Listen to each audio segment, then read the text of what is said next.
Bonjour à tous et bienvenue sur Totis dans cette vidéo dédiée à la conférence des grandes écoles. Et pour ça, j'ai le plaisir de recevoir Laurent Champanet, qui est président de la conférence des grandes écoles et directeur d'Arts et Métiers. Bonjour Laurent. Bonjour, merci de m'accueillir. Merci à vous.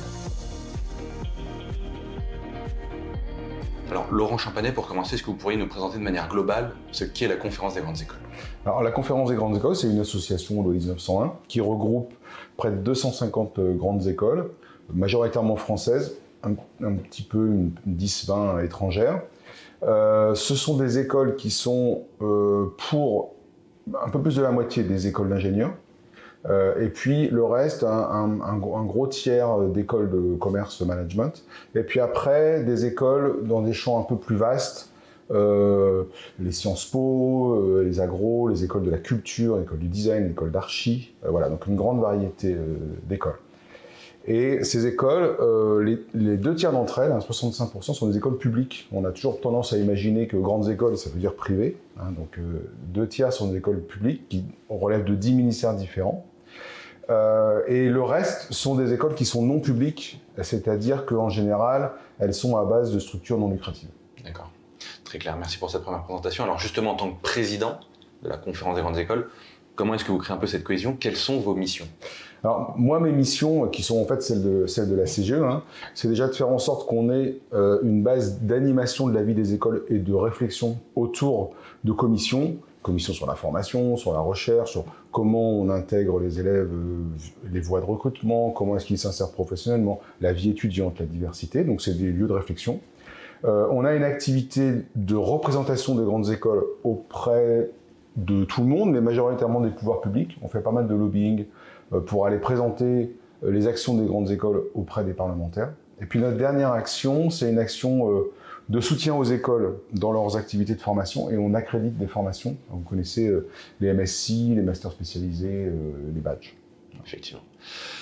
J'aimerais qu'on revienne un peu plus. Souvent, le commun des mortels, le grand public, connaît bien donc, la CGE pour les écoles d'ingénieurs, les écoles de management. Vous l'avez évoqué, ouais. Il y en a d'autres. Est-ce qu'on peut s'attarder un peu là-dessus? Oui, alors c'est vrai que, en fait, ce qui lie ces écoles, c'est qu'elles forment des cadres. Pour ça, elles sont sélectives parce qu'elles forment des cadres pour des entreprises et des organisations qui sont elles aussi sélectives à la rentrée. Elles font de la recherche parce qu'il faut essayer d'imaginer ce que sera le futur. Elles ont une ouverture à l'international. Donc effectivement, ça c'est des caractéristiques qu'on retrouve bien dans les écoles d'ingénieurs et dans les écoles de commerce management, mais aussi dans beaucoup d'autres écoles. J'ai parlé du champ des écoles de la culture, le design, l'architecture. Ce sont des écoles qui forment des cadres, des gens qui vont diriger des entreprises, qui vont les faire changer, qui vont les faire bouger. Donc on va retrouver effectivement les écoles de la défense, les Sciences Po, les écoles vétérinaires, voilà. Donc une grande variété d'écoles qui ont tout en commun de former des cadres. Bien sûr. Alors souvent sur les salons ou même sur les plaquettes, etc., on a du mal à visualiser ce qui est vraiment une grande école. Selon vous, qu'est-ce qui caractérise une grande école de management, par exemple, par rapport à une école, pas une grande école? C'est les critères dont j'ai parlé, c'est-à-dire déjà un élément que j'ai oublié de citer, c'est qu'une grande école, elle a un campus ou plusieurs campus. Et sur ce campus, qu'on essaye d'organiser un peu comme une entreprise, avec une vie du travail, de la formation, mais aussi une vie étudiante autour, une expérience étudiante. Donc déjà, il y a un campus. On fait de la formation à haut niveau, on est très sélectif à l'entrée. Et on fait de la recherche et on est ouvert à l'international. Donc ça, c'est des critères qu'on va retrouver dans toutes les grandes écoles, qui sont membres de la conférence des grandes écoles, mais qu'on ne va pas forcément trouver dans d'autres écoles. Chez nous, il y a des enseignants-chercheurs, il y a des gens qui accompagnent la vie étudiante, alors qu'on voit d'autres types de structures où il n'y a que des professionnels qui interviennent. Donc voilà, ces critères-là sont des critères qui vont faire la différence avec d'autres types de structures de formation. Merci Laurent pour toutes ces réponses.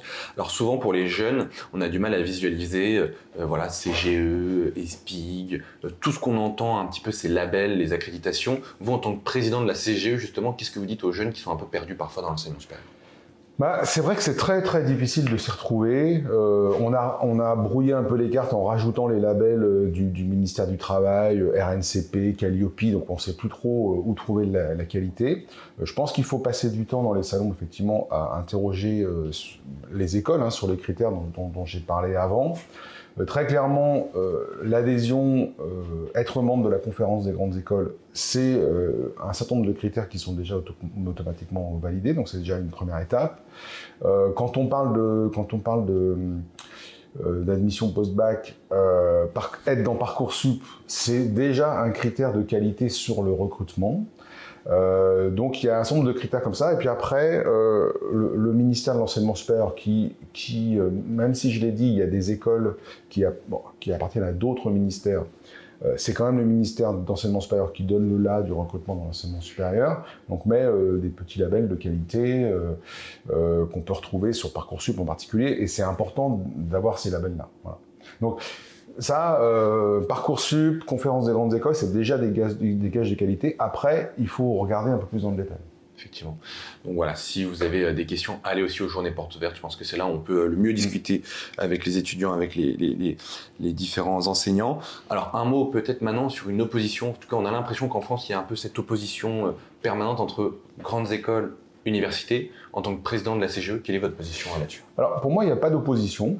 Parce que, en fait, ce que j'ai l'habitude de dire, c'est que en France, contrairement à d'autres pays, comme l'Amérique du Nord ou l'Asie, on a un système public quand même très fort, avec des grands métiers, l'éducation, la santé, la justice, et des universités qui forment à ces grands métiers-là et qui sont organisés comme la société, c'est-à-dire c'est très démocratique, c'est très ouvert, c'est ouvert à tout le monde. Ça forme d'abord à ces métiers-là, mais ça c'est ouvert, l'université c'est ouvert à beaucoup d'autres métiers. Et puis à côté on a les grandes écoles qui elles sont calquées plutôt sur les entreprises privées, donc ils sont des lieux plus petits, plus sélectifs sur l'entrée, et donc du coup nos modèles pédagogiques se complètent. Et nous, on est naturellement plus tournés, les grandes écoles sont naturellement plus tournées vers les entreprises, et l'université est naturellement plus tournée vers la société. Mais on voit beaucoup de gens qui font des parcours dans les deux, qui vont faire un bachelor dans une grande école, puis après qui vont faire un master à l'université. C'est très bien qu'on puisse basculer de l'un à l'autre. Donc moi, je dirais plus qu'on se complète plutôt qu'on est en opposition. D'accord. Parfois, les grandes écoles paraissent inaccessibles. Il y a de l'autocensure sur une partie des jeunes. Là aussi, en termes d'ouverture sociale, est-ce que vous pouvez un peu nous dire où on en est en 2023? Alors aujourd'hui, je considère qu'il n'y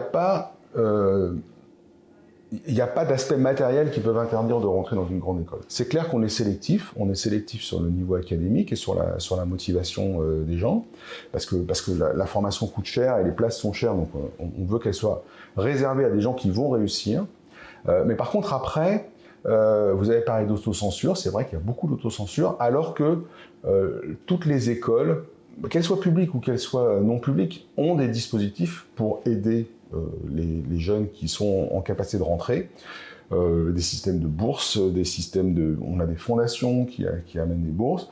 On aide sur tous les aspects de la vie. Alors, j'ai parlé d'international, il y a beaucoup de mobilité internationale. La mobilité internationale, ça coûte cher, donc on a des dispositifs pour accompagner ça.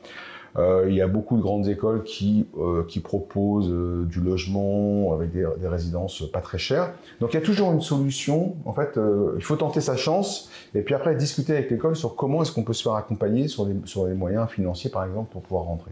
D'accord. Merci. Alors, autre sujet, au sein de la conférence des grandes écoles, on retrouve plusieurs types de modèles. Il y a des écoles publiques, des ESPIC, des écoles qu'on appelle privées lucratives. Là aussi, comment est-ce que vous garantissez un peu une cohérence dans la grande école? Je dirais que nous le modèle, c'est le modèle pédagogique qui nous lie, le fait de vouloir former des cadres dans un environnement de recherche et d'international. Après, il se trouve que effectivement, l'État soutient un certain nombre d'écoles publiques. J'ai dit c'est les 2/3 des écoles de la conférence des grandes écoles. Ça fait des droits de scolarité qui sont moins élevés. C'est pas forcément des sujets qu'on travaille entre nous. C'est-à-dire que nous on dit l'État n'est pas capable de tout faire, donc il y a des pans où il y a certains acteurs non publics qui viennent compléter, et c'est très bien. Ça fait une diversité. Il faut voir aussi que les écoles publiques, certes, certes, les études sont beaucoup moins chères, mais souvent les écoles ont un peu moins de possibilités, ont des locaux qui sont peut-être moins beaux, donc voilà. Donc, public, il y a certaines contraintes qui pèsent sur l'école, qui peut limiter un petit peu leur développement. Voilà, typiquement, regardez aujourd'hui, il n'y a pas d'école publique, quasiment pas, qui ont des campus à l'international. Voilà. Dans une école privée, il y a plus cette possibilité-là d'investissement. Et donc, ça offre des possibilités différentes. L'important pour nous, c'est que ça puisse être ouvert à tout le monde et qu'il n'y ait pas de barrière financière pour pouvoir y rentrer. Très clair. Merci encore une fois pour toutes ces réponses. Alors, il y a eu le paysage de l'enseignement supérieur a pas mal évolué ces dernières années. Il y a eu beaucoup de réformes, réforme du but, réforme des prépas, etc. Parcoursup, mon master plus récemment. Comment est-ce que cela a fait évoluer aussi le recrutement des grandes écoles, de la conférence des grandes écoles? Alors c'est sûr que les conférences, les grandes écoles ont une base de recrutement qui sont les classes préparatoires aux grandes écoles, c'est écrit dans le nom, qui reste pour nous un modèle pédagogique extrêmement intéressant et que nous souhaitons absolument soutenir. Alors je parle de modèle pédagogique parce que pour nous c'est un modèle avec une motivation. On a l'habitude de dire c'est la fast track, d'accord? C'est-à-dire que c'est le moyen le plus efficace pour arriver à Bac+5, à un niveau master en 5 ans. Et avec une émulation, une motivation par le petit groupe, par le concours, et il y a beaucoup de jeunes qui adhèrent à ça. Et ces 2 années de formation, parfois 3, ça va laisser des traces dans les compétences des gens, dans leur capacité à mobiliser leur énergie très rapidement. Et puis à côté de ça, c'est vrai qu'on a beaucoup développé parce qu'on voit des jeunes qui sont moins attirés par ce modèle-là, qui sont parfois inquiets face à ce modèle de concours et qui se trouvent démobilisés quand on les met en situation de concours. Donc on a beaucoup développé une filière qui est tout de suite plus proche des problématiques des entreprises, donc autour des bachelors, avec des projets, des stages. Ça dure un peu plus longtemps parce qu'on fait 3 ans de bachelor.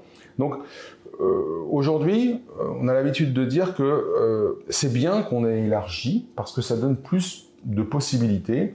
Donc, il y a des gens qui vont faire des classes prépa, il y en a qui vont pas forcément être sûrs d'eux, qui vont préférer se poser d'abord la question du besoin de l'entreprise et qui vont faire un bachelor. Il y a des gens qui vont vouloir être sur des thèmes assez resserrés, qui vont aller dans une licence universitaire. L'important, c'est qu'il y ait des passerelles partout dans tous les sens. Et c'est vrai que du coup, les écoles ont beaucoup diversifié leur recrutement autour de la base CPGE. Ça a peut-être dû demander quand même aux grandes écoles d'adapter en termes de modalités pédagogiques parce qu'il y avait des gens qui venaient de tous horizons. Oui, alors c'est vrai qu'il y avait des écoles qui étaient très centrées sur un seul voie de recrutement, qui se sont élargies. C'est vrai que la place du numérique dans la formation, tout ce qu'on peut proposer en dehors du temps de face-à-face pédagogique, permet de combler les différences. Et il faut aussi voir que ce qui est important, c'est qu'aujourd'hui, au sein d'un même diplôme, les entreprises cherchent des profils différents. C'est terminé le temps où l'entreprise recrute simplement parce qu'on a le diplôme et puis on ne regarde pas qui est la personne.